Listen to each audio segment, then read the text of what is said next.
Good evening, everyone. It is 9 o'clock Eastern Time, or right around that. And I'll tell you what, I've had a rough day.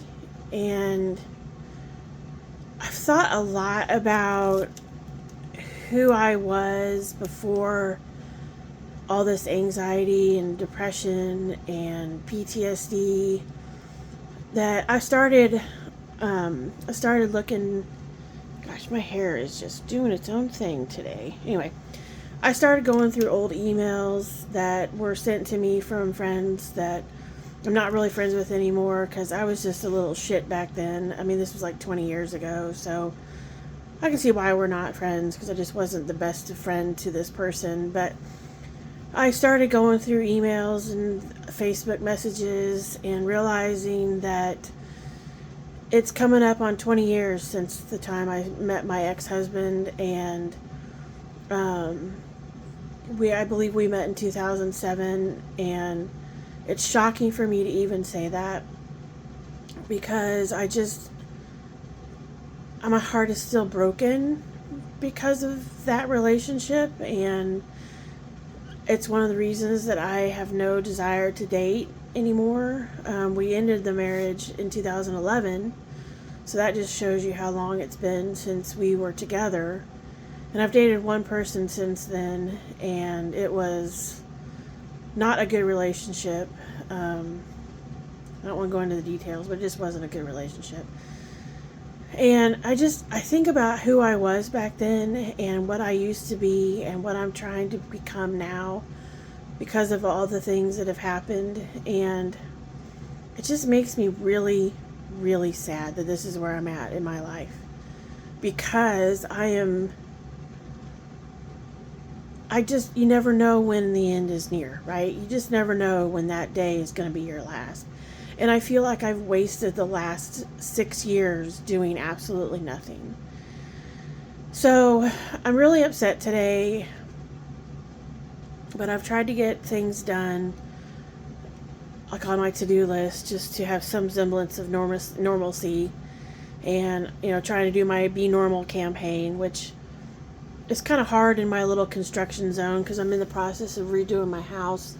And so it's hard to live how I want to live in my house because there's just a lot of things, from things around the house, joint compound, a lot of stain, paint, and so on and so forth. So, and it's all sitting out. So it's not in a house I'm not able to live here like I normally would. With that said, that brings me to another topic that I've been thinking a lot about today, and that topic is where you live and how that affects your mental health. And I know a lot of people talk about, the weather, maybe not be the best and it tends to affect their mental health, but for me, it's where I live in the country. And specifically, I'm on the East Coast, and I absolutely hate it here. And I've said things in my other videos about how much I hate it. And it's just not at all who I am. It doesn't fit me as with respect to how I want to live. And what I mean by that is just there's just too many people. I tend to not like crowds. I don't like people. I tend to stay inside, which is what I recently was diagnosed with, was agoraphobia. And I think a lot of that has to do with where I live.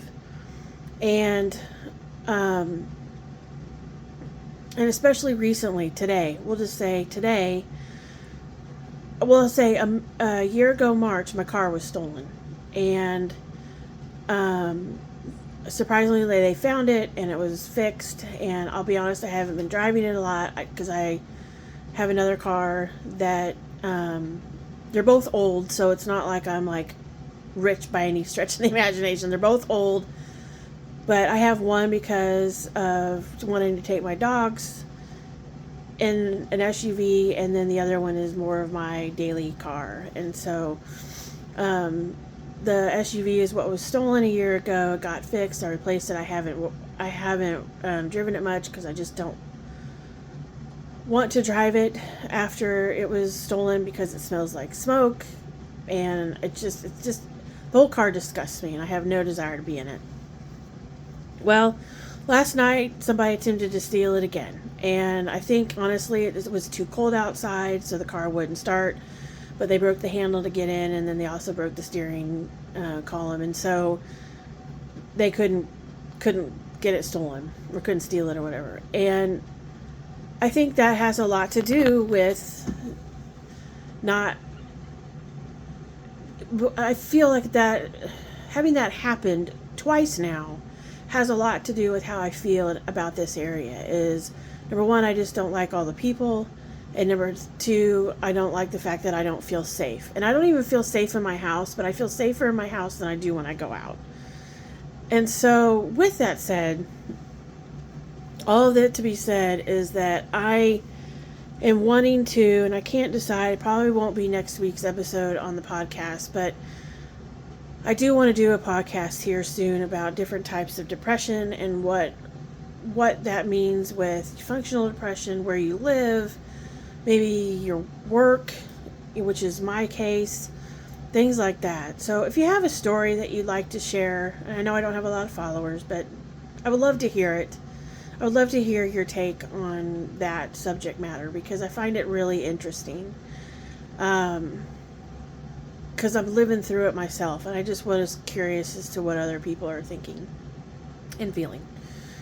Anyway, it's Saturday night. I'm getting ready to go to bed. It's like, I can't read the clock on the microwave because my eyes are terrible. Is it close to 10 o'clock now? I can't. Oh my gosh, I can't tell. Nope, it's 9 o'clock. So anyway, I know I said the time earlier, but I was like, well, maybe I didn't see the microwave correctly. Anyway, so I hope you all have a wonderful weekend. We got one more day until we go back to the grind on Monday, but I'll talk to you later.